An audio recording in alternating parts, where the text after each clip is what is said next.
This is like the 16th episode of these civics questions that are worth asking, and I want to get to one today that's not really sexy, but it really does have some of the more practical importance when it comes to studying civics.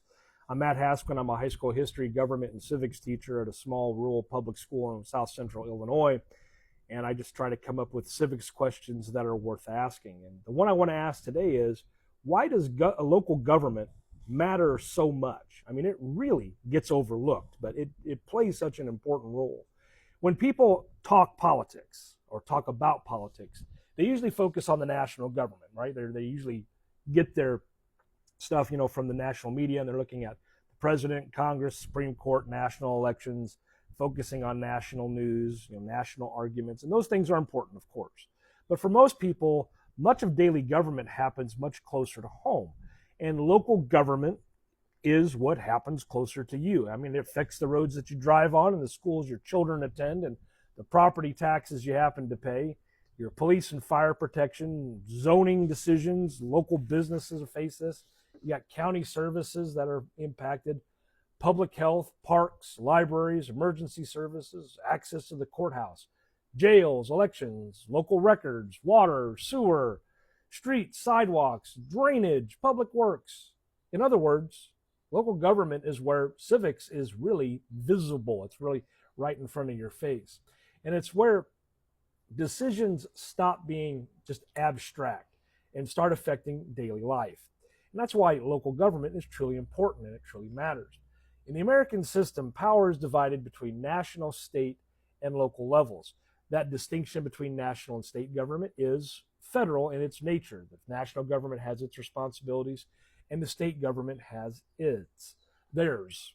It's all in the Constitution. It maps out, what states have what and what federal government has what. But when it comes to the states are unitary in nature, where the states are not federal like we see at the national government level, because all local government is created by the individual states. The federal government has major responsibilities, especially in areas like national defense and interstate commerce, foreign policy, constitutional rights, national law. But state governments actually have broad authority over education, criminal law, elections, transportation, public health, licensing, local government structure, on and on and on. And local government usually exists because states create them and give them authority, which means that the states also have the ability to withdraw that authority. That's like a unitary system, not federal. A lot of small European countries are set up like this as well. So that authority that's created by the state and given to local governments, that includes things like, the division into counties or parishes, depending on the state that you happen to live in. Or is it Alaska has boroughs too as well. Anyway, you also have cities and villages and townships and school districts and library districts, park districts, fire protection districts, and all kinds of other local bodies depending on where you're at. Now, I live in an unincorporated area of a county, so it's kind of like, we don't have as much as some other folks have. But all that structure can be super confusing, but it does remain important. Because when people say the government should do something, one of the first civics questions should be, which government? Federal government, state government, county board, city council, township, the school board, the library board, the local taxing district. If citizens do not understand which level of government is responsible for what, then they may aim their frustration at the wrong place. They may blame Washington for something that is decided locally. They may blame local officials for something that's required by state law. They may complain about taxes without knowing which public bodies are actually levying the taxes. They may ignore the meetings where the decisions that affect them the most are directly affecting them, are those meetings where the decisions are being made. That's one reason why local government matters so much, because it's really closer to the people. It's that 1 degree of separation.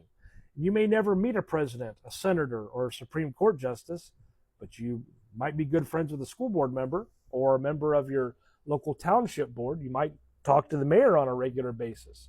So you might go ahead and attend a county board meeting or a city council meeting or a village meeting. You could send an email to your township officials about the quality of your back roads, But anyway, local government is when ordinary citizens have the greatest chance to be heard. Local government, though, is not perfect. I mean, it has its problems too. It can be very inefficient and confusing and political. It can make bad decisions. It can be dominated by a smaller number of voices. It can lack transparency. It can suffer a great deal when citizens don't pay attention. But that's exactly why participation matters, because local government is often shaped by the people who show up. And a lot of communities, not many people do. I was a township trustee for almost 6 years, and most of the meetings I attended were just with the board members, and maybe the highway commissioner every once in a while. A school board meeting may affect hundreds of thousands of students and parents and teachers and taxpayers and community members, but man, only a handful, maybe a dozen people may attend unless something really controversial is being discussed. A county board can make decisions about public safety, roads, budgeting, zoning, and all kinds of services, but citizens may not even know who serves on their county board. And so a local election may determine things like tax rates or public spending, school policies, community priorities, but voter turnout may be really, really low. And that kind of creates a problem, because when citizens ignore local government, local decisions are still made. They're just made with less public attention.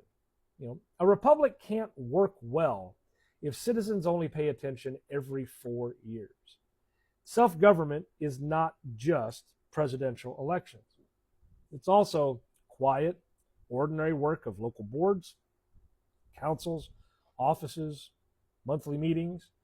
Local government also matters because each community is different. A rural community in South Central Illinois may have a different need than what we find in a Chicago neighborhood, a college town like Champaign, a suburb like Wheaton, or a farming community like where I live. Roads and schools and emergency services, transportation, economic development, broadband access, property taxes, and land use can look very different depending on where people live. Local government allows communities to make decisions that are closer to the people affected by them. Local control can be valuable because people who live in a community often understand its needs in ways that outsiders may not. But local control also has its limits. It still has to follow state law. It still has to respect constitutional rights. It still has to follow due process and treat people fairly. Local majorities do not get unlimited power just because a decision is local. And that's a pretty important balance, because local government matters because decisions should be made close to the people, but rights still matter. You still have to follow the Constitution. You still have to follow the rule of law. And a local decision is not automatically good just because it's local. A national or a state limit is not automatically bad just because it comes from above. So, the question it can come down to is whether power is being used responsibly, lawfully, and with accountability. And local government also gives citizens a training ground for self-government. It teaches people how public decisions are made, budgets that have limits, taxes have consequences, all of these things. And so the real question is whether we have allowed national politics to distract us from the government happening right in front of us. Local government matters because self-government begins close to home. And I thought that was a civics question worth asking today. Thanks for taking the time to watch.